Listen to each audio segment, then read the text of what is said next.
World express channel में हम आपका हार्दिक स्वागत करते हैं।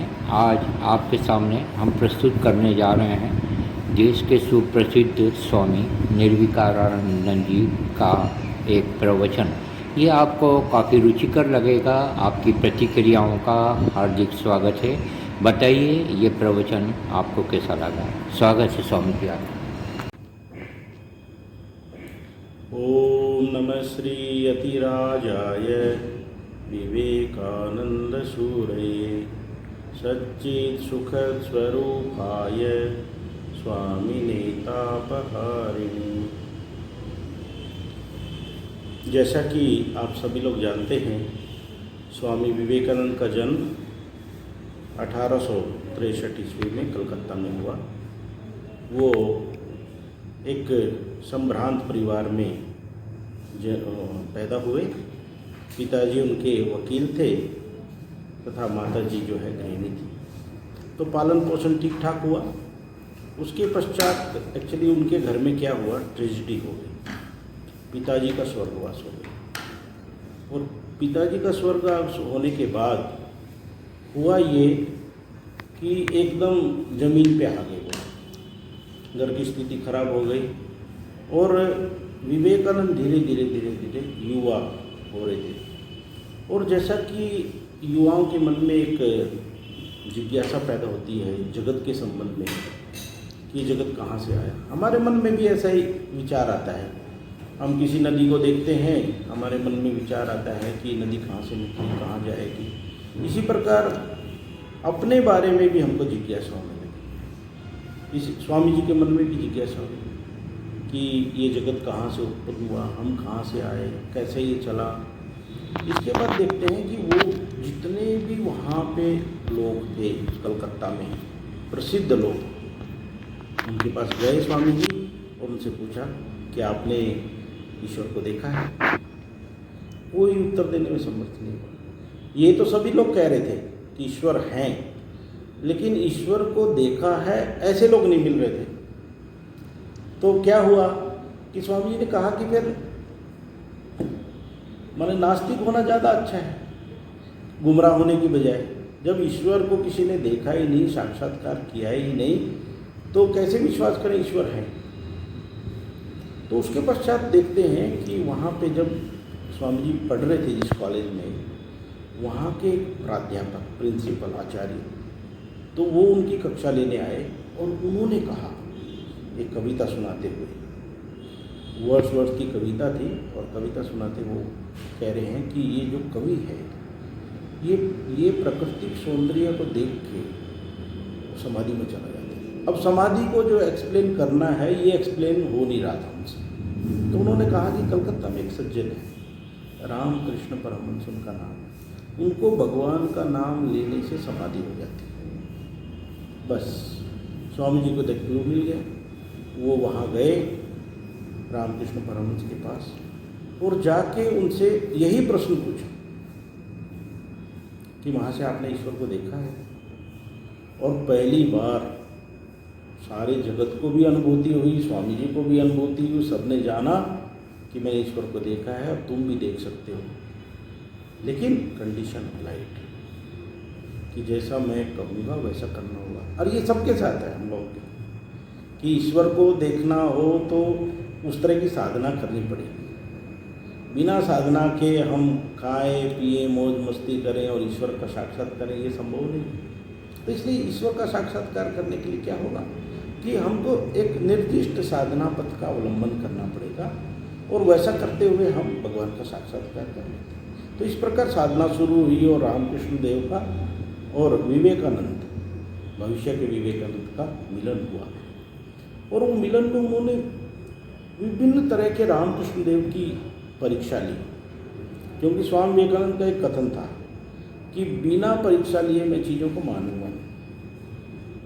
जब तक मैं खुद ना अनुभूति कर लूँ तब तक मैं इन चीज़ों को सच्चा मानूंगा ही। और इस प्रकार हम देखते हैं कि रामकृष्ण देव ने साधना की थी, अनुभूतियाँ जो थी उन्होंने एक एक करके अनुभव की। कैसा अनुभव मैं बताता हूँ। रामकृष्ण देव ने काम कांचन का त्याग किया। अच्छा, ये लोगों में वहाँ प्रचलित था। लोग माने कहते थे कि रामकृष्ण देव जो है सिक्के को, पैसे को छू नहीं सकते, छूने से करंट जैसा लगता है। स्वामी विवेकानंद मानते नहीं इस बात को, बोले ऐसे कैसे हो सकता है, इतना त्याग कैसे होगा। तो वहाँ पे दिखाई देता है, एक दिन स्वामी जी गए और बिस्तर के नीचे एक सिक्का डाल दिया, और वो सिक्का जो डाला, रामकृष्ण देव तो थे नहीं वहाँ पे, बाहर गए थे। तो वहाँ पे देखते हैं हम कि वो जैसे वो बाहर से आके बैठे बिस्तरे पे, ऐसा लगा बिच्छू ने करंट मारा, डंक मार दिया। तो तब पता चला कि नहीं, सचमुच में ही ऐसी बात है कि उन्होंने ठीक ठीक काम कांचन का त्याग किया। तो रामकृष्ण देव का जो साधनाओं की अनुभूति थी, ये अनुभूति को ही जगत में स्वामी जी ने फैलाया। और रामकृष्ण देव की अनुभूति क्या थी, सारे धर्म सच्चे हैं, ये रास्ते हैं उस परमेश्वर के पास जाने के। उन्होंने बहुत सुंदर उदाहरण दिया रामकृष्ण देव ने। उनका कहना था कि एक तालाब है, तो तालाब में कुछ लोग उसको जल कहते हैं, कुछ लोग पानी कहते हैं, कुछ एक्वा कहते हैं, कुछ और कुछ कहते हैं, लेकिन पानी तो पानी ही है। माने एक आदमी पानी पिए, दो दूसरा पिए, तीसरा पिए, पानी तो पानी ही रहेगा। तो इसी प्रकार भगवान को कोई कहते हैं ईश्वर, कोई कहते हैं अल्लाह, कोई कहते हैं ईशा, कोई कहते हैं और, लेकिन प्रभु तो एक ही है। तो उनका एक संसार को उन्होंने एक संदेश दिया कि सारे के सारे रास्ते उसी एक परमेश्वर के पास जाते हैं। एकम सत विप्रा बहुधा वदन्ति, सत एक है। हमारे शास्त्र ने क्या कहा, सत एक है, लोग अलग अलग नामों से पुकारते हैं। तो ये बहुत इम्पोर्टेंट पॉइंट है। फिर उसके बाद यहाँ तक तो ठीक है, ये धर्म को संसार में कैसे फैलाएंगे। तो संसार में फैलाने के लिए स्वामी जी ने रामकृष्ण देव से सीखा कि खाली पेट में धर्म नहीं होता। ये बहुत बड़ी बात है। नहीं तो क्या होता है कि हम खाली धर्म का उपदेश देते चले जाएंगे, ऐसा नहीं होगा। तो स्वामी जी ने कहा कि ये जगत में जो जितने भी मनुष्य हैं, ये ईश्वर के रूप हैं, और ईश्वर के रूप होने के नाते इनकी सेवा ही हमारी उपासना है, आराधना है, पूजा है। तो उन्होंने कहा यदि कोई भूखा आदमी है, उसकी ईश्वर के रूप में यदि सेवा करना है, पूजा करना है, उपासना करना है, तो हमको क्या करना पड़ेगा, भोजन लेके जाना पड़ेगा उसके पास। वस्त्र नहीं है तो वस्त्र देने पड़ेंगे, यदि वो बीमार है तो दवाई देनी पड़ेगी उसको। तो इस प्रकार हम भगवान की आराधना कर सकते हैं। रामेश्वर के मंदिर में जाने से पहले, कल मैं बात कर रहा था, मंदिर में जाने से पहले उन्होंने एक भाषण दिया है। वो भाषण सबको पढ़ना चाहिए, बहुत सुंदर भाषण है। उसमें स्वामी जी कहते हैं धर्म प्रेम में बसता है ना, निस्वार्थ निष्कपट यदि आदमी है, भले वो मंदिर में जाए या नहीं जाए, वो भगवान के ज़्यादा नजदीक है। उन्होंने एक उदाहरण दिया वहाँ पर, बहुत एक अच्छा उदाहरण है।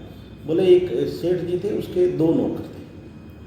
तो 2 नौकरों में से एक तो कामकाज बढ़िया करता था और बिल्कुल सब्जी उगाता था, बगीचा भी ठीक रखता था और सुंदर काम करता था। दूसरा आदमी क्या था, कामकाज अच्छा नहीं करता, लेकिन मालिक की प्रशंसा करता है। मालिक जब भी आएगा बगीचे में, बस आप बहुत अच्छे हैं, ये है, वो है, ये सब बातें करेगा। तो स्वामी जी पूछते हैं कि ये मालिक किससे ज़्यादा प्रसन्न होगा, जो काम करता है उससे प्रसन्न होगा या जो आदमी खाली प्रशंसा कर रहा है उससे प्रसन्न होगा। निश्चय ही जो काम कर रहा है, भले वो पास में नहीं भी आ रहा है तब। तो यही बात कहते हैं स्वामी जी कि भगवान प्रसन्न कैसे होंगे, कि भगवान के लोगों की जब हम सेवा करेंगे, भगवान उससे प्रसन्न होंगे। तो इस प्रकार स्वामी जी का यही कथन था कि बाप की बजाय बेटे की जो सेवा करेगा, उससे बाप ज़्यादा खुश होंगे। तो स्वामी जी का कथन यही है कि ये जीव मात्र में प्रभु विराजमान है, इनकी सेवा करके धन्य हो।